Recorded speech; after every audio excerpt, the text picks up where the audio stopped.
Hi viewers. இப்போ நான் வந்து தமிழக வெற்றி கழகம் அப்படின்னு எல்லாருக்குமே தெரியும். சார் வந்து டிஎம்கேன்னு ஊருக்கே தெரியும்.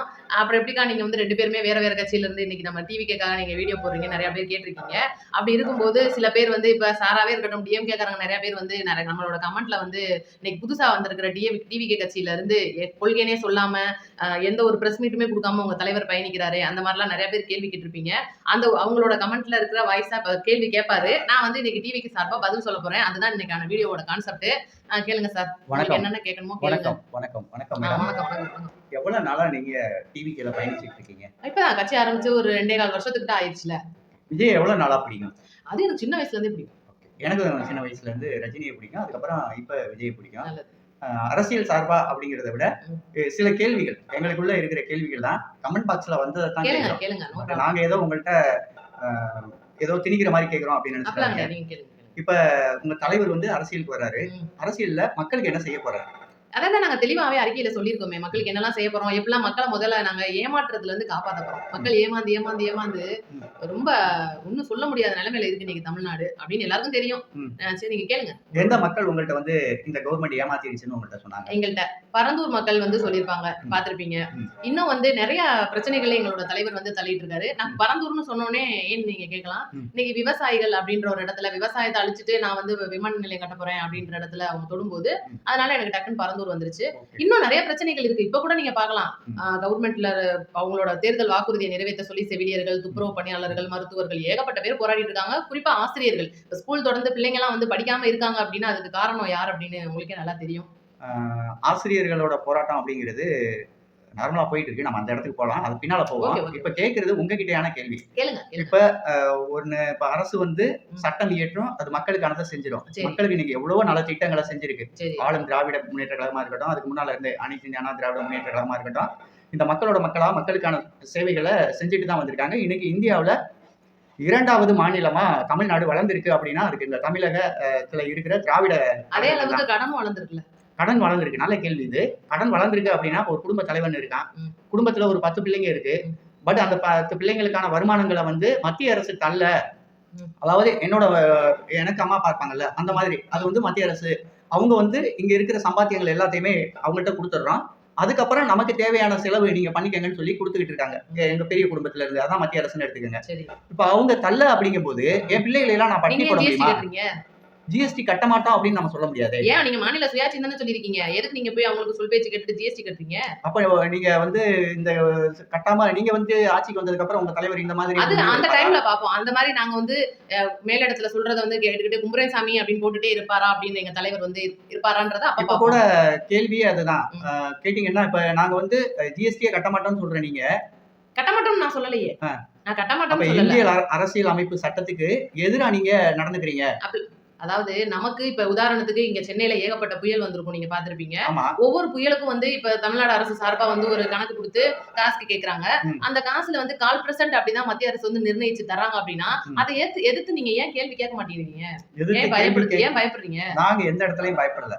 மக்களுக்கு என்ன வேணுமோ அந்த தேவை அறிஞ்சு இன்னைக்கு எடுத்துக்கங்க. பெண்களுக்கான இலவச பேருந்துல இருந்து ஒரு சாதாரணமா மகளிருக்கான அனைத்து நலத்திட்ட உதவிகளையும் ஒரு ஏழை குடும்பங்களே இல்லாத ஒரு தமிழகமா மாற்றணும் அப்படிங்கறதுதான் இந்த திராவிட கட்சிகளின் கொள்கை. ஆனா உங்க குடும்பம் மட்டும்தான் பணக்கார குடும்பமா இருக்குன்னு தமிழக மக்கள் சொல்றாங்களே. அவங்க இருக்காங்க அப்படின்னா ஒவ்வொரு முதலீடுகளும் அவர்கள் சொந்தம். அது வந்து அவங்க சொந்த உழைப்பு. அதுக்கான வருமானம் வரி கட்டியிருப்பாங்க. அரசுகிட்ட அவங்க எல்லா விளக்கங்களும் கொடுத்திருப்பாங்க. பட் அரசுக்கு தெரியாம ஏதோ ஒரு வழியில அவங்க தானே இல்ல மத்திய அரசுக்குன்னு நம்ம வந்து வருமான வரி யாரா இருந்தாலும் கேட்கணும். எங்க தலைவர் அதுல 2ஆம் இடம். அது நோட்டீஸ் பாயிண்ட் யுவர். ஆமா அதான் வாங்கின காருக்கு வரி கட்டாம அது கிட்ட வந்த கார் சாரே. கிஃப்டா வந்தாலும் அதாவது ஒரு பொண்ணை கட்டிட்டு வர்றான். கட்டிட்டு வந்ததுக்கு அப்புறம் அந்த பொண்ணுக்கு செலவு பூரா அந்த புருஷன்காரன் தான் பாக்கணும். சரி அப்படி இல்ல எனக்கு ஓசியா தான் கொடுத்து விட்டாரு. வாழ்நாள் பூரா நீ கட்டிட்டு போற பொண்ணுக்கு வாங்கி கொடுக்கணும்னு சொன்ன மாதிரி. நீங்க அப்படி சொல்லி வரி வசூல் பண்ணாம விட்டுட்டீங்களா?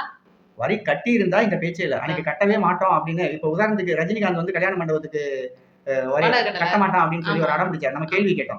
கேள்வி கேட்கதான் யாரா இருந்தாலும் நிறைய ஒரு பொதுவா வந்து இப்ப தமிழக வெற்றி கழகம் சார்பிலே வந்து ஒரு தப்பு நடந்துச்சு அப்படின்னா நம்ம வீடியோ மூலியமா கேள்வி கேட்கிறோம். நல்ல உதாரணத்துக்கு அப்படின்னா நம்ம கரூர் பிரச்சனை நம்ம சொல்லலாம். ஆதவர்ஜுனா தப்பா ஒரு ட்வீட் போட்டிருந்தாரு. எல்லாருமே தெரியும். அதையே எதிர்த்து ஆமா அது மோசமான ஒரு ட்வீட் அப்படின்னு அது வந்து தப்பான ட்வீட் கிடையாது. ஒரு வளர்ந்து வர்ற இளைஞர்கள், ஏன்னா இப்ப உங்ககிட்ட இருக்கிற இளைஞர்கள் பட்டாளம் அப்படிங்கிறவங்க வந்து நீங்க சொல்லிக்கிட்டு இருக்கீங்கல்ல, அந்த அளவுக்கு ஈக்குவலா தான் திமுகலயும் இளைஞர் பட்டாளம் இருக்கும். ஆமா, கண்டிப்பா எல்லா ஏன்னா கட்சியிலும் நீங்க இருக்கதான் நினைக்கிற செய்யும். மாதிரி ஆனா அரசியல் என்ன இருக்கு. ஒண்ணு, ஒரு திருத்தம் அப்படின்னு நீங்க சொல்லும்போது, எங்க கூட்டம் வந்து 200 ரூபாய்க்கும் கோழி பிரியாணி, போட்டு பிரியாணிக்குலாம் வந்து போற ஆள் கிடையாது. 10 பேத்துக்கு செலவழிச்சுட்டு வர்ற நீங்க கூட்டம். சொல்ற ஆனா நீங்க அந்த செலவழிச்சு கூப்பிடணும். அது நீங்க ஒண்ணுதான். நீங்க சொல்ற அந்த 200 ரூபாய் அப்படிங்கிறது நீங்க நினைக்கலாம் காசு கொடுத்து கூப்பிடுறோம் அப்படின்ட்டு. எங்க கட்சியில இருந்து எங்க கட்சிக்காக வர்றவங்க குடும்பம் அன்னைக்கு பசியோட இருந்துடக்கூடாது. அவங்களோட வேலையை விட்டுட்டு இந்த கட்சிக்காக வந்து உழைக்கிறாங்க அப்ப நீங்க அப்படிங்கும்போது குடுக்குறீங்கன்னு ஒத்துக்கிறீங்க. இல்ல அப்படி உழைக்கிறதுக்காக வர்றாங்க. அவங்க சாயங்காலம் போய் அந்த பசியோட இருக்கணும்னு உங்க தலைவர் மாதிரி ஒரு 40 பேர் இறந்ததுக்கு அப்புறம் நான் ஓடி போய் ஒளிஞ்சிருவேன், நான் இந்த ஊருக்குள்ளே இருக்க மாட்டேன், தலையை காட்ட மாட்டேன், இடிஞ்சு போய் உட்காந்து ஒவ்வொன்னு ஒப்பாரி வச்சுக்கிட்டு என்னைய வந்து இப்படி ஆயிடுச்சு அப்படி ஆயிடுச்சுன்னு சொல்லிட்டு ஒவ்வொரு குடும்பங்களையும் கூப்பிட்டு தனி அறையில சந்திச்சு நான் காலில் விழுந்தேன் கையில விழுந்தேன்னு சொல்லிக்கிட்டு இருக்கல, நெஞ்சு நிமித்தி நேருக்கு நேரா சொல்லிக்கிட்டு இருக்கோம். இது மக்களுக்கான ஆட்சி, இது மக்களோட மக்களா வாழ்ந்துகிட்டு இருக்க ஆட்சி. உதாரணத்துக்கு எடுத்துக்கங்க, பெண்களுக்கான இலவச பேருந்து, ஏழை எளிய மக்களுக்கான குடும்ப உதவித்தொகையா கொடுத்துக்கிட்டு இருக்க 1000 ரூபாய் தங்களது வங்கி கணக்குல இன்னைக்கு 1,36,00,000 பேருக்கு வழங்கிக்கிட்டு இருக்காங்க. படித்து 12ஆம் வகுப்பு இருங்க நாங்க சொல்லி முடிக்கிறோம். படித்து 12ஆம் வகுப்பு தாண்டி கல்லூரிக்கு செல்லும் ஏழை பெண்களா இருக்கட்டும் மாணவர்களா இருக்கட்டும் இவ்வளவு பேருக்கும் நீங்க படிப்பை முடிச்சுட்டு வெளியில வர்ற வரைக்கும் அப்பா அம்மாட்ட 10 பைசா கேட்காத, உன்னோட கல்வி செலவை நான் பாத்துக்கிறேன்னு சொல்லிட்டு முத்தமிழ் அறிஞர் டாக்டர் கலைஞரின் புதற்செல்வன் ஸ்டாலின் ஐயா அந்த ஒரு திட்டத்தை எடுத்து கையில கொடுத்து அந்த ஏழை குழந்தைகளுக்காக இவ்வளவு செஞ்சுட்டு அந்த குழந்தைகள் கல்லூரி படிப்பை முடிச்சுட்டு வர்ற வரைக்கும் 1000 ரூபாய் கொடுக்குறது. குழந்தைகள் இன்னைக்கு ஒரு பெண் குழந்தை பிறந்துருச்சு, ஐயோ பெண் குழந்தை பிறந்துருச்சு. இன்னைக்கு உதாரணத்துக்கு எடுத்துக்கிட்டீங்கன்னா 80, 84, 86 காலகட்டங்கள்ல பெண் குழந்தைகளை கள்ளிப்பால் ஊத்தி கொள்றாங்க அப்படின்ற செய்திகள்லாம் நிறைய பார்த்திருப்பீங்க. ஒருவேளை நீங்க பார்த்திருக்க முடியாது, கேள்விகளா கேட்டிருக்கலாம். அந்த ஒரு சூழ்நிலை பெண் பிள்ளைகள்னாவே ஒரு எதிர்ப்பு வந்துடக்கூடாது, பெண் பிள்ளைகள் மேல ஒரு வளர்ப்பு அப்படிங்கிறத வந்து பெத்தவங்களுக்கு ஒரு பாரமா இருந்துடக்கூடாது அப்படின்ற ஒரு இதுல அந்த அரசை அந்த குழந்தைகளை தத்தெடுத்த மாதிரி அந்த குழந்தைகளுக்கான அவ்வளவு நாள் திட்டங்களை செஞ்சு வச்சுட்டு இந்த திராவிட கட்சிகள் திராவிட அரசு தான். நீங்க இப்பதான் அடி எடுத்து உள்ள வர்றீங்க, இன்னைக்குதான் நீங்க அரசியலுக்குள்ளே வர்றீங்க. இனிமேதான் செய்வோம் செய்வோம் செய்வோம்னு சொல்லிக்கிட்டு இருக்கீங்க. செய்யறதுக்கான எந்த ஒரு வருமானமும் இல்லாத இந்த தமிழ்நாட்டுல நீங்க சொல்ற வாக்குறுதிகளை மட்டும் எப்படி காப்பாற்ற முடியும்? இன்னும் கூட சொல்லணும் அப்படின்னா, நீங்க உங்களுக்கான சொந்த கட்சியா நீங்க இதை உருவாக்கல. சுயநலம் மிகுந்த ஒரு சுயாட்சியில இருக்க ஒரு அரசியல்ல பின்தள்ளப்பட்ட ஊழல்வாதிகளாகவும் ஊழல் நிறைஞ்சவங்களாகவும் தன்னோட பேருக்கு பின்னால களங்கம் இருந்தும் அவைகளை துடைத்து போடப்பட்ட ஒரு கட்சியில இருந்து நீக்கப்பட்டவங்க, கட்சியில இல்லாதவங்க, கட்சிக்குள்ள இனிமே இவங்க வர முடியாது. இப்ப உதாரணத்துக்கு எடப்பாடி பழனிசாமி ஐயா இருக்காருன்னா அவர் கட்சிக்குள்ள வர முடியாதுன்னு சொல்லி வெளியில அனுப்புறவங்களை தான் நீங்க கட்சிகளை கூப்பிட்டு உங்க கட்சியை பலப்படுத்துறீங்க. அப்படி இருந்தும் கூட உங்க கொள்கை தலைவரா 5 பேரை வச்சிருக்கீங்க. அந்த கொள்கை தலைவர்கள் 5 பேரை எடுத்துக்க வேண்டியவங்க தான் அவங்க தமிழ்நாட்டுக்கான தமிழ் மக்களுக்கான ஒரு மிகப்பெரிய பிடிப்புல இருக்கவங்க. ஆனா புரட்சித் தலைவர் எம்ஜிஆர் தொடாம நீங்க ஜெயிக்க முடியாதுன்னு நினைக்கிறீங்க. பேரறிஞர் அண்ணாவை எடுக்காம உங்களால கட்சி நடத்த முடியாதுன்ற முடிவுக்கு வர்றீங்க. உங்களுக்கு தான் வெண்முகம் இருக்கு, வெள்ளிப்ப பேச்சு இருக்கு. நாங்க வந்து கொள்கை கோட்பாடு எதா இருந்தாலும் இந்த கொள்கைக்குள்ள இருக்கவங்க தான், நாங்க தனிச்சு நின்று ஜெயிச்சிருவோம் அப்படின்னு சொல்லி மாறுதற்ற நீங்க உங்க தலைவர் ஏன் இவ்வளவு பேரை நீங்க கூட்டி சேர்க்கிறீங்க? நீங்க இவ்வளவு கூட்டி சேர்ந்தாலும் ஜெயிக்க முடியும்னு நினைக்கிறீங்களா? இன்னைக்கு தமிழ்நாட்டுல இருக்கிற பெண்கள் அவ்வளவு பேரும் திராவிட அரசுக்கான ஒரு நம்பிக்கைக்குரிய பெண்களா அந்த அரசு தான் மீண்டும் வரணுன்ற வைராக்கியத்தோட இருக்கிற அரசியல் கொள்கை பிடிப்பு ஏழைகளின் தோழனா இருக்க எங்க முதலமைச்சர் ஸ்டாலின் தான் வரணும்னு அவங்க ஒரு பக்கம் இருக்காங்க. நீங்க எவ்வளவு ஓட்டு சதவீதம் இருக்குன்னு கூட தெரியாது. இருக்காங்க இருக்காங்க இருக்காங்கன்ற காத்தில் பறந்த வார்த்தைகளாக அவைகள் இன்னும் அதாவது ஒரு கரும்பலகையில கூட பொறிக்கப்படல. நீங்க சொல்றதெல்லாம் ஒரு கற்பனை தான். கற்பனைக்கு எட்டாத தூரத்துல இருக்க ஒரு கற்பனை வரிகள் தான். அந்த ஓட்டு மிஷின்ல போய் ஓட்டு போட போற கடைசி நிமிஷம் இப்ப பாருங்களேன், பொங்கல் வருது. இந்த பொங்கலுக்கு வேலை இருந்திருக்கும் இல்லாம இருந்திருக்கும். இப்ப அதிமுக ஆட்சியில வந்து 2000 ரூபாய் கொடுத்தாங்க. போன ஆட்சியில வந்து ஐயா ஸ்டாலின் ஐயா பொங்கலுக்கு அந்த முழு கரும்பு எல்லாமே கொடுத்து அந்த பொங்கலை சிறப்பா பண்ணி கொடுத்தாங்க. இந்த வருடம் பாருங்க 3000 ரூபாய் அந்த குடும்பங்களுக்கு ஒவ்வொரு எந்த வருஷம் எலெக்ஷன் வராம அப்ப போன வருஷம் அதுக்கு முந்தின வருஷம் நீங்க பேசி முடிச்சிட்டீங்களா? நான் பேசவா? இப்ப நீங்க கேக்குறீங்க நிறைய கட்சியில இருந்து தூக்கி எறியப்பட்டவங்க தான் இங்க வந்து சேர்றாங்க. இன்னும் கூட பாருங்க, இப்ப எலெக்ஷன் வரப்போகுது அப்படின்னும் போது நிறைய கட்சிகள்ல இருக்கிற நிறைய பேருக்கு வந்து அந்த வேட்பாளரா வருவோம்னு எதிர்பார்த்துட்டு இருக்கிற சில பேர் வந்து வரமாட்டாங்க. ஏன்னா அந்த கட்சியில எல்லாருக்கும் கொடுத்துட முடியாதுல்ல. அப்படி ஒரு கோபத்துல வர்றவங்க இன்னும் நிறைய பேர் வந்து லிஸ்ட்ல இருக்காங்க, கண்டிப்பா வந்து சேருவாங்க. அது ஒரு பக்கம் இருந்தாலும் இன்னைக்கு தூக்கி எறியப்பட்டவங்க வந்து இன்னொரு கட்சியில சேர்ந்திருக்காங்கன்னு நீங்க ஏளனமா பேசுறீங்க அப்படின்னா அந்த கட்சிக்கு எவ்வளவு தூரம் அவங்க உழைச்சிருப்பாங்க. கிட்டத்தட்ட எம்ஜிஆர் ஐயா காலத்துல இருந்து செங்கோட்டையன் அப்படின்றவரு ஜெயலலிதா அம்மா அவங்களே வந்து மேடையில் அவ்வளவு தூரம் பெருமையா பேசின ஒரு நபரை கில்லுக்கிற தூக்கி போடுற மாதிரி எடப்பாடி அவர்கள் தூக்கி போட்டாரு. அப்படின்னும் போது அவங்களுக்கு வேற சேர்ற இடம் அப்படின்னு யோசிச்சு பார்க்கும்போது டிஎம்கே. ஏன்னா இப்ப ஒரு அரசியல்வாதி அப்படின்னும் போது அவங்க வந்து அரசியல்வாதிகளாவே தான் சாகணும்னு நினைப்பாங்க. யாரா இருந்தாலும் தான் சாகும்போது தன்னோட கட்சி துண்டுன்றது தன்னோட உடம்புல இருக்கணும்னு நினைக்கிற ஒருத்தர் வந்து இன்னைக்கு செங்கோட்டையன் ஐயா அப்படின் போது அவர் வந்து இன்னைக்கு தேர்ந்தெடுக்கப்பட்ட கழகம் தான் இன்னைக்கு டிவிகே. யாரும் போய் அவரை வழியக்க கூப்பிடல. அவர் யோசிச்சு சுயநினைவோடு எடுத்த முடிவு தான் இந்த டிவிகே. இன்னும் வந்து பாத்தீங்கன்னா ஓபிஎஸ் ஆதரவாளர்களும் ஏன் ஓபிஎஸ் இபிஎஸ்ஸே வந்து சேர்ந்தாலும் கூட இனி அது வந்து கேட்கறதுக்கு வேலை கிடையாது. ஏன்னா இபிஎஸ் அவர்கள் கேட்கிற இடத்துலயும் கிடையாது. அதே போல நீங்க வந்து எம்ஜிஆர் எடுத்துக்கிட்டாரு, ஐயா அண்ணாவை எடுத்துக்கிட்டாரு அப்படின் போது நீங்க ஏன் எம்ஜிஆர் யாரும் எடுத்துக்க கூடாதுன்னு சட்டம் கிடையாது. இன்னைக்கு ஏடிஎம்கேல வந்து எம்ஜிஆர் வச்சிருக்காங்க, இருங்க அம்மா வச்சிருக்காங்கன்னு போது இன்னைக்கு அம்மா எம்ஜிஆர் அப்படின்ற ஒருத்தர மறந்த கட்சியா தான் இன்னைக்கு எடப்பாடி அவர்கள் வந்து அதை செயல்படுத்திட்டு இருக்காரு. அப்படின்னும் போது ரெண்டாவது அண்ணா அறிஞர் அண்ணாவை பாத்தீங்கன்னா திமுக காரங்க வந்து எங்கேயுமே வந்து அண்ணா அவர்களோட கோட்பாடுகளையும் கொள்கைகளையும் பேசுற மாதிரி தெரியல. முழுக்க முழுக்க முழுக்க முழுக்க கலைஞரை பத்தி மட்டும் தான் பேசிட்டு இருக்காங்க, அவங்களோட குடும்பத்தை பத்தி மட்டும் தான் உயர்த்திக்கிட்டு இருக்காங்க. அப்படின்னும் போது இன்னைக்கு கலைஞருக்கு ஒரு பேனா வைக்கணும்னு முடிவு பண்ண அவரோட மகனுக்கு அண்ணாவுக்கு எதுவும் பண்ணணும்னு தோணல. கேட்டா 2 நூலகத்துக்கு நாங்க பேர் வச்சிருக்கோம், 2 மேம்பாலத்துக்கு பேர் வச்சிருக்கோம்னு போயிருவாங்க. அப்படின் போது அவங்கள நாங்க வந்து பேசுறோம், பேச்சு எடுத்துக்கிறோம் அப்படின்றது எந்த விதமான ஒரு தப்பும் இல்ல அப்படின்றதுதான் என்னோட கருத்து. இப்படிலாம் நீங்க சொல்லுவீங்கன்னா பேரறிஞர் அண்ணா அவர்கள் மறைவதற்கு முன்னாலே முத்தமிழ் அறிஞர் டாக்டர் கலைஞர் ஐயா அந்த பேரறிஞர் அண்ணா அவர்கள் 10 தமிழ் பற்றுடைய தலைவர்களுக்கான சிலை வைக்கும் ஒரு நிகழ்வை இப்படியெல்லாம் அறிவிக்கிற அண்ணாவுக்கு ஒரு சிலை வைக்கணும் அப்படின்ற ஒரு கொள்கையை எடுத்து அவருக்காக ஒரு சிலை நட்டவர் தான் முத்தமிழறிஞர் டாக்டர் கலைஞர். எந்த ஒரு இடத்துலயுமே பேரறிஞர் அண்ணாவையும் பெருந்தலைவர் காமராஜரையும் நாங்க மறந்தது கிடையாது, மறைச்சு பேசுனதும் கிடையாது. அதே மாதிரி அதே திராவிட கொள்கையில இருக்கிற காமராஜர் ஐயாவை ஒரு சேனல்காரன் போட்டு அந்த பேச்சு பேசி கிட்டத்தட்ட ஆபாசமான பேச்சுக்கள்லாம் அதிகமா நம்ம கேட்டு ஒரு பெரிய பிரச்சனையாச்சு தமிழ்நாட்டுல. இப்ப அந்த பிரச்சனைக்கு ஏதாவது ஒரு ஸ்டெப்பாவது எடுத்தாங்களா டிஎம்கே சைட்ல இருந்து?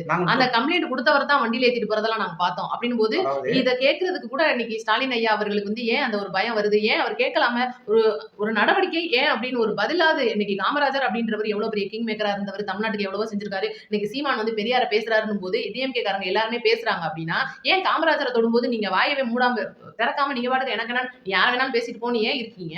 அரசியல்ல பாத்தீங்கன்னா நாங்க அரசியல் ஆரம்பிச்சு வந்ததே வந்து காமராஜருக்கு எதிரான காங்கிரஸ் ஆட்சியை எதிர்த்துதான் நாங்க உள்ள வர்றோம். சரி, ஆனா கூட்டு இருக்கீங்களப்பா.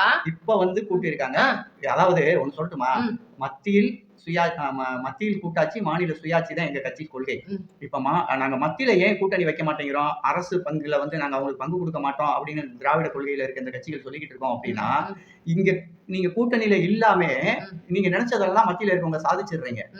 கூட்டணிக்குள்ளேயும் வந்துட்டீங்கன்னா ஏதோ பாதி தமிழ் பேசிக்கிட்டு இருக்க இந்த மக்கள் வந்து தமிழ் மொழியை அழிக்கிற அளவுக்கு கொண்டு போய் விட்டுருவீங்களோன்ற ஒரு பயத்துலதான் மாநில சுயாட்சி மத்தியில் கூட்டாட்சி. இதை உங்க தலைவர் என்ன பண்றாருன்னா வாங்க நீங்க வாங்க எல்லாரும் வாங்க வாங்க வாங்க எல்லாரும் வந்துருங்க. எங்க தலைவர் அப்படி சொல்லல. மாநில அதாவது எங்களோட கூட்டணிக்கு வர்றவங்களுக்கு ஆட்சியிலும் அதிகாரத்திலும் பங்கு தான் சொல்லிக்காரு. அது தமிழ்நாட்டுல. அதுக்காக மத்தியில நாங்க போய் அதிகாரத்தை தமிழ்நாட்டுல பங்கு கொடுத்துட்டீங்கன்னாவே உதாரணத்துக்கு பிஜேபி வந்து உங்களோட சேருதுன்னு வச்சுக்கோங்க. நாங்க தான் சேர மாட்டோம்னு மேடைக்கு மேல சொல்றோமே. அதாவது ஒண்ணு சொல்லிட்டுங்களா, நீங்க என்ன வேணாலும் இன்னைக்கு பேசலாம், இதே கொள்கையோட உங்களால கடைசி வரைக்கும் பயணிக்க முடியாதுன்றத நாங்க அரசியல் இத்தனை வருஷம் பயணிச்சோம். ஆல்ரெடி டிஎம்கேவும் வந்து பிஜேபியோட கூட்டணியில இருந்த ஒரு கட்சி தான். அப்ப வந்து அவங்க வந்து தமிழ்நாட்டை தாரவத்துட்டு போயிடல. நாங்க வந்து தமிழ்நாட்டுல இருந்தோம்னாலும் நாங்க அவங்களுக்கு ஆட்சி அதிகாரத்துல பங்கு கொடுக்க கிடையாது. இங்க இருந்து ஜெயிச்சு போனவங்களுக்கு தான் மத்தியில இருந்தவங்க ஆட்சி அதிகார பங்கு எடுத்துக்கிட்டு நம்ம மாநிலத்துக்கு தேவையான எல்லா திட்டங்களையும் தங்க நகர் சாலையில இருந்து எல்லாத்தையுமே செயல்படுத்தி கொடுத்தாங்க. இன்னைக்கு இங்கிருந்து போன அமைச்சர்களாலதான் இவ்வளவு தமிழ்நாட்டுக்கு கிடைச்சிச்சு. இன்னைக்கு இவ்வளவு பருன்னு ஒரு 7 மணி நேரத்துல 4 மணி நேரத்துல நாங்க சென்னை போயிருவோம், 3 மணி நேரத்துல பெங்களூர் போயிருவோம் சொல்லிட்டு இருக்கீங்கல்ல, அது இந்த தமிழக அரசா ஆண்டுகிட்டு இருந்த தலைவர்கள் வாங்கி கொடுத்ததுதான். இன்னைக்கு 2 மணி நேரத்துல சென்னைக்கு போறதோ 4 மணி நேரத்துல பெங்களூருக்கு போறதோ பெரிய விஷயம் கிடையாது. 1 கிலோ அரிசி வந்து ஒரு காலத்துல 30 ரூபா 40 ரூபா வித்துக்கிட்டு இருக்கும்போது இன்னைக்கு 80 ரூபாயில வந்து நிக்குது. அதுக்கான விவசாயத்தை நீங்க அழிச்சிட்டு தான் இன்னைக்கு ரோடை போட்டிருக்கீங்க. அதையும் அடுத்து அழிச்சிட்டு தான் இன்னைக்கு பரந்தூர்ல விமான நிலையம் கட்ட போறேன்னு சொல்றீங்க. ரோடுகள் அதாவது பரிமாண வளர்ச்சி அப்படிங்கிறது மக்களுக்கான தேவை வளர்ச்சி. அது இப்ப வந்து நம்ம நாடு இப்ப அமெரிக்கா இருக்கு, சிங்கப்பூர் இருக்கு அப்படின்னா அங்க விவசாயம் வெள்ளாமை எல்லாம் கிடையாது. அதுக்காக முழுசா அழிக்கணும்னு நாங்க சொல்லவும் கிடையாது. பட் ஒரு செயல்பாடு ஒரு செயல் திட்டம் வரணும் அப்படின்னா சில இடங்கள்ல நகர்வுகளை தான் பண்றாங்க மொத்தமா. என்னமோ இப்ப அந்த அளவுக்கு நீங்க நகர்வுகளை பண்ணி நீங்க ரோடெல்லாம் போட முடிஞ்சிட்டு உங்களால ஒவ்வொரு தெருக்குள்ளயும் ஒவ்வொரு மெயின் ரோடுகள்லயும் ஆக்கிரமிப்பு அடைச்சு வச்சிருக்கானே, ரோட்டுக்கு வழி விடாம ஒரு ஆம்புலன்ஸ் அவசரமா ரோட்ல போக முடியல அப்படின்னா அதுக்கான ஆக்கிரமிப்பை நீங்க தூக்கிட்டு போட மாட்டேன்றீங்க. அப்ப அங்க போய் ஒரு போலீஸ்காரரோ ஒரு மாநகராட்சிக்காரரோ வந்து கேள்வி கேட்கும் போது ஈஸியா பணம் வாங்கிட்டு போயிடுறாங்களே, அதெல்லாம் ஏன் மாநில அரசு தட்டி கேட்க மாட்டேங்குது? 19 ரூபா பணம் வாங்கிட்டு போயிடுறாங்களேன்னு நீங்க பேசக்கூடாது. நிறைய சாட்சிகள் இருக்கு, இருக்கலாம், ஆதாரம் இருக்கலாம். ஏதோ ஒரு சில இடங்கள்ல தவறு நடக்கலாம், ஒரு சில அதிகாரிகள் தப்பு பண்ணலாமே தவிர மாண்புமிகு முதலமைச்சர் வந்து இந்த மக்களுக்கு தேவையானதை அவர் சட்டம் போட்டு இந்த மக்களுக்காக செஞ்சுட்டு தான் இருக்காரு. நான் முதலமைச்சர் அவர்களே தப்பா சொல்லவே இல்லை. இப்ப உதாரணத்துக்கு நாளைக்கு விஜய் அவர்களே முதலமைச்சர் ஆயிடுறாருன்னு வைங்களேன், முதலமைச்சர் மாறலாம், ஆனா அரசு அதிகாரிகளும் அரசு அலுவலர்களும் அப்படியே தான் இருப்பாங்க. சரி. அப்ப தலைமை வந்து கேள்வி கேட்டா தான் இவங்க மாறுவாங்கன்னு ஒரு சூழ்நிலை இருக்கும்போது அவர் அதை தட்டி கேட்கலாமேன்றதுதான் எங்களோட கோரிக்கையை தவிர நாங்க முதலமைச்சர் எப்படி குறை சொல்ல முடியும்? அவர் வந்து எல்லா இடத்துலயும் நிக்க முடியாது. உதாரணத்துக்கு இப்ப ஜனநாயகன் படம் வந்து ஆ, ரிலீஸ் வந்து தள்ளி போயிட்டு போய்கிட்டு இருக்கு. இருக்கு. ஆமா மாநில அரசு காரணம்னு ஆமா ஒரு ஆமா அப்பாட்டக்கர் பதில சொல்லிக்கிட்டு இருக்கீங்க. அப்பாட்டக்கர் பதில் நான் கிடையாது. சொல்றேன் கேளுங்க இருங்க, மேடம். அதுல மேடம் இருங்க தலையீடு மேடம், நிறைய இருங்க மேடம், இருக்கு. இருங்க மேடம். எல்லாம் தெரிஞ்ச மாதிரி பேசிட்டே சரி, போக சொல்லுங்க கூடாது. என்ன சொல்லுங்க. அரசியல் தெரியும்? என்ன அரசியல்னா இன்னைக்கு எந்த ஜனநாயகன் படத்துக்கு மட்டும்தான் பிரச்சனை உங்களுக்கு அப்படின்னா சினிமா நாங்க கவலைப்பட அரசியல் மாட்டோம். தெரியும். அரசியல்னா என்னன்னு தெரியுமா? ம். மக்களுக்கான அரசியல். ம். மக்களோடு மக்களா பயணிக்கிறது அரசியல். ம். மக்களுக்கு என்ன தேவை, எந்த டயத்துல என்ன தேவைப்படும், இந்த டயத்துல மக்களுக்கு என்ன கொடுக்கணும், வெள்ளக்காலம் வருது, இது மழைக்காலம், இந்த மழைக்காலத்துல இந்த மக்களுக்கு என்ன நல்லா செய்யணும், கொடுத்தீங்க மழை என்ன காலத்துல. எல்லாமே ஆனா போங்க கொடுக்கணும். சார், உங்களுக்கு 4000 சொல்லட்டுமா? கோடி எங்க போச்சுன்னு மக்கள் ஏங்க, கேள்வி கேட்டுட்டு இருக்காங்க. மக்கள் கேட்டுக்கிட்டு இருக்காங்கன்னா மக்கள் அனுபவிச்ச மக்கள் யாரும் கேட்கல. ம். விரண்டாவது முடிச்ச வீணா போனவங்க 2 பேரும் எங்கேயா ரோட்ல நின்று கத்துக்கிட்டு இருப்பேன். ம். அதெல்லாம் சட்டத்துல இடம் பெறாது. அந்த சொல்லு வந்து மக்கள் காதுல விழுகாது. ம். பயனடைஞ்சவங்க நாங்க தான் பயனடைஞ்சவன்னு சொல்லிக்கிட்டு தான் இருக்காங்க. ம். இப்ப ஒண்ணும் இல்லைங்க. இப்ப நீங்களே இருக்கீங்க. ம். தமிழக முதலமைச்சரின் ம். 1000 ரூபாய் நலத்திட்ட உதவி நீங்க அனுபவிக்கலையா? இல்ல, நாங்க நீங்க அனுபவிக்கல. அனுபவிக்கல. அனுபவிக்கல. ஆனா ஏன்னு நீங்க கேட்கலாம். நீங்க ஏன் அனுபவிக்கல அப்படின்னு கேட்கலாம். ம். அவங்க வந்து இப்ப எல்லா பெண்களுக்கும் அப்படின்னா எங்களுக்கும் கிடைச்சிருக்கும். ஆனா அவங்க அப்படி போடல. ஆ. இப்ப வந்து ஒரு வேலை பார்க்குற பெண்களா இருக்கட்டும், ஒரு சில பேர் வந்து ஒரு ஒரு அளவு எப்படி சொல்றது, ஒரு சம்பாத்தியத்துல இருக்காங்க. அவங்க வந்து இந்த மாசம் 10,000 ரூபாய் சம்பளம் வாங்குறவங்களுக்கு நாங்க எதுக்குங்க கொடுக்கணும்னு கேக்குறாங்க ரேஷன் கடையில. நாங்க அப்ளை பண்ண சொன்னா பண்ண மாட்டேன்றாங்க. இன்னைக்கு சரி என்னைய விடுங்க, எனக்கு அது தேவையில்ல. என்னைய மாதிரி இல்லாம நிறைய பேர் வந்து இன்னைக்கு செலவுக்கே இல்லாம இருப்பாங்க. அவங்களுக்காக அந்த 1000 ரூபாய் நீங்க ஒழுங்கா கிடைக்குதான்னு கேட்டீங்கன்னா கிடைக்காது. ஏன்னா 1000 ரூபாய் பேங்க்காரங்க கவர்மெண்ட் போட்டாலும் கூட பேங்க்காரங்க ஒரு 300 400 எடுத்துக்கிட்டு அவங்களுக்கு 600 700 800 இவ்வளவுதான் கிடைக்குது. இன்னைக்கு நீங்க வந்து பொங்கலுக்கு 3000 ரூபாய் தரீங்க அப்படின்னு சொல்றீங்க. உங்களுக்கு 3000 ரொம்ப சந்தோஷமான விஷயம். உண்மையிலேயே வந்து தமிழக மக்களுக்கு வந்து இது ஒரு இனிப்பான செய்தி அப்படின்னே சொல்லலாம். ஆனா அந்த 3000 ரூபாய் வந்து வாங்குற அந்த மக்களோட இன்முகத்துல இவ்வளவு வருஷத்துக்கான நாங்க இவ்வளவு தூரம் சீரழிஞ்சிட்டு வந்திருக்கோமே அப்படின்ற ஒரு நினைப்பு இல்லாம அவங்க அதை சந்தோஷத்தோட போய் வாங்குறாங்க அப்படின் போது அது ரொம்ப வருத்தமான விஷயமா தான் இருக்கு. இது வந்து இதை நாங்க ஒரு பக்கம் வரவேற்கிறோம். நாங்க 3000 ரூபாய் கொடுக்குறீங்க, நாங்க வரவேற்கிறோம். அதெல்லாம் நாங்க இல்லைன்னு சொல்லலாம். ஆனா இந்த தேர்தல் டயத்துல இந்த 3000 ரூபாய் அப்படின்றதுதான் எங்களுக்கு ஒரு சந்தேகத்தை கொடுக்குது இல்ல. இந்த தேர்தல் டயத்துல இது வந்து கொடுக்கலங்க. கிட்டத்தட்ட ஒரு 15 வருஷமா கொடுத்துக்கிட்டு இருக்கு. 1000 ரூபாய் தான் கொடுத்திருக்கீங்க. 3000 ரூபாய்ன்றது நீங்க 2000 பெரிய ரூபாய் கொடுத்திருக்கோம், 1000 ரூபாய் கொடுத்திருக்கோம், 5000 ரூபாயும் கொடுத்திருக்கோம். எல்லாமே மக்களுக்கானதுதான். மக்கள்கிட்ட தான் போகுது. நேரடியா மக்கள் தான் வாங்கிக்கிறாங்க. மக்கள் பணம் தான். தெரியுதா? இதுல வந்து நீங்க எலெக்ஷன் வந்துருச்சு. அதனால எலெக்ஷன் வந்திருக்க டயத்துல பொங்கல் வந்திருக்குன்றது ஆளும் அரசுக்கான ஒரு அப்டேட். அவங்களுக்கு கிடைச்ச ஒரு வரப்பிரசாதம். இது எந்த ஒரு அரசியல் கட்சி பயன்படுத்திக்காம இருக்காது. அது கண்டிப்பா. நீங்களே முதலமைச்சர் ஒண்ணு கேட்டுட்டு வா. நீங்க சொல்றதெல்லாம் வந்து ஏட்டு சுரக்கா கூட்டுக்கு ஆகாதுன்னு சொல்லுவாங்க. நீங்க வெளியில இருந்து பேசுறீங்க. நாங்க ஆண்டுகிட்டு இருக்கோம். மக்களோட மக்களா இருக்கோம். மக்களுக்கு தேவையானதை செஞ்சுக்கிட்டு இருக்கோம். மக்களுக்கு என்ன பிடிக்கும் பிடிக்காதுன்னு பார்த்து நாங்க பயணிச்சுக்கிட்டு இருக்கோம். நீங்க வந்து இப்ப உதாரணத்துக்கு உங்களோட சேனல் மெசேஜ் எல்லாம் பாக்குறோம்ல, அதுல ஒரு சிலர் கேக்குறாங்க, நீங்க தற்குறி, நீங்க அணில் குஞ்சு, உங்களுக்கு என்ன கொள்கை இருக்கு? நல்லா கேட்டுக்கங்க. நல்ல கேள்வி. எல்லாமே ஏதாவது ஒண்ணு சொல்லுங்களேன். என்ன நாங்க வந்து அதாவது ஊர்பட்ட தடவை நாங்க எங்க தலைவரா இருக்கட்டும் இல்ல நாங்களே வந்து இப்ப கமெண்ட்ல கேக்குறவங்க அப்படின்னா உங்க கேக்குற முதல் கேள்வி நீங்க எல்லாம் தற்குறி, அணில் கூட்டங்கள், உங்களுக்கு கொள்கை கிடையாது அப்படின்னு பாருங்க. இது எதுக்கு சொல்றோம் அப்படின்னா, இப்ப நாங்க ஒரு கட்சியில இருக்கோம். எங்க கட்சி தலைமை ஒண்ண சொல்லிருச்சு அப்படின்னா ரோட் வீவ் விட்டுருவோம், தலைவரை போக விடுவோம், அவர் பாதைக்கு நாங்க வழி விடுவோம். உங்ககிட்ட அந்த அடக்குமுறை வழி விடுவீங்கன்றதை விட நீங்க தான் யாருமே இல்லாத கடையில தானே எட்டியாத்துறீங்க அப்படின்னு போது உங்களுக்கு அந்த ஈமுக்கிற கூட்டம் கிடையாது. இன்னைக்கு இருங்க நான் பேசி முடிச்சுக்கிறேன். இப்ப எங்களோட தலைவர் வர்றாரு அப்படின்னா அவர் வந்து திரைத்துறையில இருந்து வந்திருக்கிற ஒரு தலைவர். திரைத்துறையில இருந்திருக்கிறனால மட்டும் கூட அவருக்கு எல்லாருமே தொண்டரா மாறிடுறாங்கன்னு நான் சொல்ல விரும்பல. அவர் ஒரு நடிகரா இருந்து வந்தவர். அவரை பாக்குறதுக்காக சில கூட்டங்கள் முண்டி அடிக்கதான் செய்யும். அப்ப அந்த பாக்குற கூட்டங்கள் அப்படின்னும் போது பார்த்துட்டு கிளம்பிடுவாங்க. ஆனா அதுக்கு நீங்க வாய்ப்பு தரீங்களா? உன் மண்டையை வெளியில நீட்டக்கூடாது, உன் கையை காட்டி ஆட்டக்கூடாது, யாரையும் பார்த்து சிரிக்க கூடாது, அப்ப நீ வழியில வண்டி நிப்பாட்டக்கூடாது, ரோட் ஷோ கூடாதுன்றீங்க. அப்ப பாக்குற கூட்டங்களும் தன்னோட தலைவனை பார்க்க வர தொண்டர் கூட்டமும் வந்து அங்க ஒண்ணு சேருது. அப்படின்னும் போது அங்க தள்ளுமுள்ளி ஏற்பட்டு அப்படி நடந்ததுதான் அந்த கரூர் சம்பவம். இருங்க, நீங்க கரூர் சம்பவத்துல எங்க மேல குற்றச்சாட்டு வைக்கிறீங்கன்ற போது அதுக்கு நான் பதில் சொல்லணும்ல. அப்ப கரூர் சம்பவத்துல வந்து இன்னைக்கு 27,000 பேர் வந்து அந்த எண்ணிக்கை நீங்க சொன்னதுதான். 27,000 பேர் கூடி இருக்காங்க. அந்த 27,000 பேருக்குள்ள உங்க தலைவர் ஏன் வண்டியில வந்தாரு அப்படின்னு கேக்குறீங்க. அந்த கூட்டம் இருக்கிற இடத்துக்கு முன்னாடி காவல்துறை இருக்கு. ஏன் காவல்துறை தடுத்து நிறுத்தல? இதுதான் முதல் கேள்வி. முதல்ல இருங்க. ரெண்டாவது எங்களோட இரண்டாம் கட்ட தலைவர்கள்ட்ட நாங்க சொல்லிட்டோம் அப்படின்னு நீங்க சொல்றீங்க. சொன்னதுக்கு மீறி நீங்க வழி விட்டனாலதான் அந்த கூட்டம் வந்துச்சு. ரெண்டாவது வந்து அந்த ஒரு இடத்துல நின்னு பேசினதுக்கு அப்புறமா வாட்டர் கேனை தூக்கிட்டு போடுற அந்த பிரச்சனைகளா இருக்கட்டும், அப்பவே வந்து எங்க தலைவர் பேச்ச நிப்பாட்டிட்டாரு. இது எல்லாருமே வீடியோல பாத்திருப்பீங்க, நான் சொல்லல. பார்த்து முடிச்சாச்சு, பேசி முடிச்சாச்சு. இந்த மாதிரி சம்பவங்கள் நடக்குது, வரிசை ஆம்புலன்ஸ் போகுது. அடுத்து எங்களோட தலைவரோட வண்டி கிளம்புது. நீங்க கேக்குறீங்க புறமுதுகிட்டு ஓடிட்டார் அப்படின்னு சொல்றீங்க. அதே எங்க தலைவர் வந்து எடுத்தோடனே அங்க இருந்து அப்படியே பிளைட்ல பறந்து போகல, திருச்சி ஏர்போர்ட் தானே போனாரு. ஏர்போர்ட்ல தான் உங்களுக்கு போலீஸை விட சிஆர்எஃப் படை இருக்குல்ல, மத்திய அரசு படை இருக்குல்ல, ஏன் நீங்க உடனடியா போய் கேள்வி கேட்டு அரெஸ்ட் பண்ணணும் அப்படின்னா நீங்க பண்ணிருக்கலாம்ல, சுற்றி வளைச்சிருக்கலாம்ல, யாரும் வந்து தப்பிச்சு ஓடலையில. அங்க வாக்குமூலம் இருக்கு. யார் வாக்குமூலம்? கரூர் கலெக்டரோட வாக்குமூலம் இருக்கு. கரூர் கலெக்டர் தயவு செய்து நீங்க இங்க இருக்காதீங்க, நீங்க கிளம்புங்கன்னு சொல்லிட்டு கரூர்ல இருக்கிற காவல்துறை ஆய்வாளர்கள்ல இருந்து கலெக்டர்ல இருந்து எல்லாரும் சொல்லி ஒரு ஹம்பிளா கேட்டு அவரை வழி அனுப்பிச்சு வச்சிருக்காங்கன்றது உண்மை. ரெண்டாவது, அவர் அங்கிருந்து வெளிநாடு இருந்து தப்பிச்சு ஓடியது இல்ல, வீட்டுக்கு தானே போனாரு. அன்னைக்கே அப்பவே எங்க தலைவர் வீடியோ வெளியிட்டு இருந்தாரு. நான் வீட்டுல இருப்பேன், இல்ல ஆபீஸ்ல இருப்பேன், என்னையே தொடக்கூடாது, என் தொண்டனை தொடக்கூடாது, எதுனாலும் நீ ஏன்ட்ட வந்து பேசு, தெளிவா சொல்லியிருக்காரு. இதுல அதாவது அரசியல் கட்சி தலைவரை வந்து நீங்க எவ்வளவு தூரம் ஏளனமா பேசுறீங்க அப்படின்றதெல்லாம் மேட்டர் கிடையாது. நீங்க கேள்வி கேட்கறீங்க, கேள்வி பதிலுக்கு சொல்ற இடத்துலதான் இன்னைக்கு தமிழக வெற்றி கழகம் இருக்காங்கன்றதுதான் உண்மை. ஏன்னா கரூர்ல நடந்த அந்த துயர சம்பவம்ன்றது எல்லாருக்குமே ஒரு வருந்தத்தக்க விஷயம். அப்படின்னா நீங்க ஒரு தலை மேல மட்டுமே வந்து அவ்வளவு குற்றச்சாட்டே வைக்கிறீங்க. ஏன் இன்னைக்கு மக்கள் மேல தப்பு இல்லையா? அந்த கரூர் மக்களுக்கு தெரியும் அந்த இடத்துல எவ்வளவு பேர் நிக்கலாம். குழந்தைகளை நல்லா நாங்க வழிமுறை கொடுத்துருக்கோம், வழிகாட்டு நெறிமுறை. குழந்தைகள், மாசமா இருக்கிறவங்க, வயசானவங்க எல்லாமே நாங்க கொடுத்துருக்கோம். நல்ல கேள்வி. இதுக்காக தான் நான் வெயிட் பண்ணிருக்கேன். ஏன்னா நீங்க கேட்கணுங்கிறதுக்காக தான் நான் வெயிட் பண்ணிருக்கேன். சொல்லுங்க, நீங்க கேளுங்க. உங்க தலைவர் சொல்லிட்டாரு. என்ன சொன்னாரு? கர்ப்பிணிகள் வராதீங்க, கூட்டம் கூடாதீங்க, வயதானவர்கள் வராதீங்க அப்படின்றது சொல்லியிருக்காரு. யாராச்சும் அந்த கேட்காம விட்டதானே கம்ப்ளைண்ட். பிரச்சனை அதானே. அப்ப நீங்க வந்து எங்களுக்கு பாதுகாப்பு கொடுக்கல, காவல்துறை எங்களை வந்து அடிச்சு அப்படி சொல்லல, நாங்க வர தாமதம் ஆயிடுச்சு. ஏன் அடிச்சாங்கன்றீங்கல்ல, ஏன் அடிச்சாங்கன்னு அந்த வீடியோல நல்லா பாத்தீங்களா? ஆமா, அங்க மேல இருந்து பொத்துட்டு பயலுக விழுந்தாங்க, அந்த இடத்துல இருந்து ஒரு கலவரம் ஆகுது, தடியடி வைக்கிறீங்க. என்ன காரணம் தெரியுமா? அங்க ஒரு ஆம்புலன்ஸ் ஒரு 3 பேரை உள்ள ஏற்றிட்டு அவசரமா சிகிச்சைக்கு கிளம்பிக்கிட்டு இருக்கு. அந்த ஆம்புலன்ஸ் ஏது, அந்த ஆம்புலன்ஸ் எங்க இருந்து வருதுன்ட்டு நீங்க டோரை தொடர்ந்து அந்த டிரைவரோட வாக்குவாதம் பண்ணிட்டு இருந்தீங்கன்னா உங்களுக்கு முத்தம் கொடுப்பாங்க. அது வேற கூட்டம். அப்பதான் நடந்தது.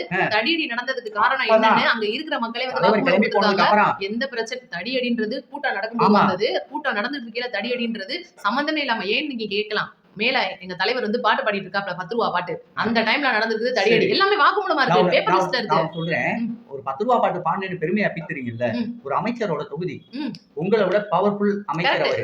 நீங்க சாதாரணமா ஒரு நடிகரா இருந்து இப்பதான் அரசியலுக்குள்ள வர்றீங்க. ஒரு அரசியல் நாகரிகம்னு ஒண்ணு இருக்கு. ஒரு அரசியல்ல அடிமட்ட தொண்டனா இருக்க நான் பேசலாம், என்ன வேணாலும் பேசலாம். வழக்குகள் வருது, வழக்குகள் வராம இருக்கும், இவனு எப்படிதான் அப்படின்ட்டு போயிருவாங்க. ஒரு அரசியல் தலைமை பண்புடைய ஒரு தலைவர் அந்த பாட்டை பாடுறது சினிமாத்தனம் இல்லையா? எந்த விதத்திலயுமே வந்து சினிமாத்தனம் இல்லையா? அரசியல் கட்சி தலைவருக்கு தகுதியற்ற ஒரு நபரா அந்த இடத்துல ஒரு மாறிட்டாருன்னு நான் அடிக்கல. எந்த விதத்திலையும் எங்களோட தலைவர் யார் பேரை சொல்லியும் குறிப்பிடல. ஒரு பாட்டை பாடணும்னே உங்களுக்கு ஏன் சந்தேகம்? ஒரு புரட்சி தலைவர் இருந்தாங்க, ஒரு டாக்டர் கலைஞர் இருந்தாங்க, பேரறிஞர் அண்ணா இருந்தாங்க, ஐயா வைகோ இருந்தாங்க. இவ்வளோ ஏன் இன்னைக்கு கூட இப்ப எதுக்கு சீமான நாங்களும் அடிக்கிறோம்? அவனுக்கும் அந்த அரசியல் தலைமை பண்பு இல்லாத ஒரு ஆளுன்றதுனாலதான் அந்த பேச்சே எடுக்கிறது கிடையாது. சீமான பத்தி பேசுறதே கிடையாதுனாக்க ஏன் பேசுறது ஆளே இல்லடா அப்படின்ற மாதிரி தான். ஆனா நாங்க ஒரு தலைவர் யார் பேரையும் குறிப்பிடல, ஒரு தலைவரை குறிப்பிடல அப்படிங்கும் போது நீங்க ஒரு பேரை ஒரு பட்டன் ஒரு முதலமைச்சர் மாண்புமிகு ஒரு முதலமைச்சரை அங்கிள் அது அவர் அப்படிதான் கூப்பிடுவாருப்பா. நீங்க உங்க வீட்டுக்குள்ள போய் தான் கூப்பிடுங்க. அப்படி கிடையாது. ஒரு நிமிஷம் இருங்க. இப்ப நீங்க முன்னாடி அப்படின்னாக்க நான் வீட்டுக்குள்ள தான் சொல்ல முடியும். பொதுவெளியில வந்துகிட்டு அதை எடு இதை எடு அப்படின்னு அதிகாரம் பண்றது ஒரு மரியாதையா இருக்காது. அதுக்குதான் மறு மீட்டிங்ல எங்க தலைவர் சொல்லிட்டாரு, இது வந்து நம்ம வந்து ஒரு சொந்தமா கூப்பிட்டா கூட அவங்களுக்கு வந்து கோமா இருக்குப்பா, அங்கிள் வேணாம்பா, நம்ம இனிமேல் சார் சொல்லிட்டாருல. சொந்த புத்தி இல்லைங்கிறத ஒத்துக்கிறீங்களா? எதுக்கு இல்ல? சொல் புத்தி வந்ததுக்கு அப்புறம் தான் நீங்க அடங்குறீங்க, கேக்குறீங்க. அப்படிலாம் கிடையாது. உதாரணத்துக்கு அங்க போனா கூட்டம் அதிகமா இருக்குன்னு சொல்றாங்க, வேண்டாம் முதல் நாள் நீங்க தவிர்த்துட்டு வெளியில போனீங்கல்ல, ஒரு 2 மணி வரைக்கும் காத்திருக்காங்கன்னு தெரிஞ்சதுக்கு அப்புறம் அங்க கூட்டம் அதிகமா இருக்கு நம்ம வெளியில போனீங்கல்ல. இப்ப வாக்கி டாக்கில கூப்பிட்டு அந்த மாவட்ட காவல்துறை அதிகாரி வாக்கி டாக்கில உங்களுக்கு தகவல் சொல்றாங்க, கட்டுக்கடங்காத கூட்டம் இருக்கு, உள்ள வராதீங்கன்னு. மீறி வந்தீங்களா இல்லையா? மீறி யார் வரல. மீறி வந்தாதான் என் காவல்துறையினர் ஏன் உள்ள விடுறாங்கன்னு தானே நாங்க கேட்கிறோம். வழி மறிச்சிருக்கலாமே, பேரிகார்டு போட்டுருக்கலாமே. உள்ள நீங்க நெருக்கி உள்ள வந்துட்டீங்க. ஒரு முதலமைச்சர் வந்து ஒரு ரோட்ல போறாருன்னு போது நீங்க சம்பந்தமே இல்லாம இன்னொரு ரோட்ல அனுப்பிங்கல்ல, அப்படி அடைச்சிருக்கலாமே. அப்படின்னா காவல்துறை அனுமதி. இதே பிரச்சனை அரியலூர்ல நடந்துச்சு. 7-8 மணியை தாண்டிடுச்சு, கிட்டத்தட்ட 12 மணி ஆயிப்போச்சு. ஊருக்குள்ள போகும்போது முன்னாடியே நின்னு காவல்துறையினர் இதுக்கு மேல நீங்க ஊருக்கு போனீங்கன்னா டைம் ஆயிடும், இப்படியே போயிருவோம்னு சொன்னோனே எங்க தலைவர் மறுபேச்சு தெரியுமா? உங்களுக்கு கொடுத்திருந்த டைம் ஓவர் ஆயிடுச்சு. சரி, அனுமதி இது வரைக்கும் அரசியல் சாசன சட்டப்படி வந்து கொடுத்த டைம்குள்ள வந்து முடிச்சிருக்காங்கன்னு ஏதாவது இருக்கா? எந்த ஒரு அரசியல் கட்சி தலைவரா இருந்தாலும் லோக்கல் அந்த கவர்மெண்ட், லோக்கல் கவர்மெண்ட், மாவட்ட கவர்மெண்ட், அந்த கலெக்டரேட்ல இருந்து ஒரு டைம் கொடுத்திருக்காங்கன்னா முதலமைச்சரா இருந்தாலும் வெளியில போயிடணும்ல. எங்க தலைவர் அரியலூருக்கு கிளம்பிட்டாரு. ஆனா கரூர்ல அப்படி நடக்கலையே. நாங்க கேட்ட அனுமதி டயத்துக்குள்ள வந்துட்டோம். நீங்க இந்த மாதிரி ஒரு கூட்ட பிரச்சனை இருக்குன்றத முன்னாடியே வழிய மறிச்சிருக்கணும். ஓகே, ரொம்ப நேரம் பேசிட்டோம். இந்த முதல் மீட்டிங்ல நம்ம பேசி இருக்கதை இதோட ஸ்டாப் பண்ணிட்டு இதோட தொடர்ச்சியை நாளைக்கு வச்சுக்குவோம். அவங்களுக்கு ஒரு தேங்க்ஸ் சொல்லிருங்க. வியூவர்ஸ், இப்ப நீங்க கேக்குற கேள்வி உங்களோட கமெண்ட்ல இருந்து வர்ற ஒரு கேள்விக்கான பதிலா தான் நம்ம உரையாடல் இருக்கு. இதோட அடுத்த வீடியோல பார்ப்போம். நன்றி, வணக்கம். ஆமா, இப்ப நாங்க பேசினது ஒரு அரசியல் சார்ந்த ஒருத்தர், இப்ப திமுக இருந்து ஒருத்தர் இங்க பதில் போட்டிருந்தாரு இல்லையா, அந்த கேள்விகளுக்கான அவரா இருந்துதான் நான் இந்த கேள்விகளை உங்கள்கிட்ட கேட்டிருக்கேன். மற்றபடி தளபதி விஜயவோ தமிழக வெற்றி கழகத்தையோ எந்த இடத்துலையும் நான் தரந்தாழ்ந்தி கொண்டுட்டு போகணுன்ற எண்ணத்துல இந்த நகர்வுல கொண்டுட்டு போகல. திமுகல இருந்து ஒரு நபர் நம்மகிட்ட கேட்கிற அந்த கமெண்ட் பாக்ஸ்ல வரக்கூடிய பதிவுகளும் அந்த கேள்விகளோட அந்த நபரான ஒரு பிரதிபலிப்போட தான் மேடத்துக்கிட்ட இந்த கேள்விகள் கேட்கப்பட்டது. இதுல தமிழக வெற்றி கழகத்தின் சேனலா தொடர்ந்து இது பயணிப்போம். நமக்கு 1000 தடைகள் வந்தாலும் தடைகளை உடைத்தெறிவோம். நம்ம ஒருவேளை நிறைய பதில் சொல்லிருக்கலாம், அதுல தப்பா கூட ஒரு சிலது இருக்கலாம். அது உங்களோட கமெண்ட், நீங்க கமெண்ட்ல சொல்லுங்க, நம்ம திருத்திக்குவோம். இன்னும் அடுத்த இதுல நீங்க திமுக வருங்க, நாம் தமிழரா இருங்க, யாரா வேணா இருங்க, உங்க கமெண்ட் பாக்ஸ்ல கொடுக்கக்கூடிய கேள்விகளுக்கான ஒரு கேள்விகளோட நம்ம அடுத்தடுத்த அப்டேட்டை கொண்டுட்டு போவோம். வர 26 அப்படிங்கிறது தளபதிக்கானதா இருக்கும் அப்படின்றத மட்டும் சத்தியமே லட்சியமாய் கொள்ளடா அப்படின்ற ஒரு பேச்சோட உங்ககிட்ட இருந்து இன்னைக்கு விடைபெறுறோம். மீண்டும் அடுத்த ஒரு கலந்துரையாடல்ல சந்திப்போம். நன்றி, வணக்கம்.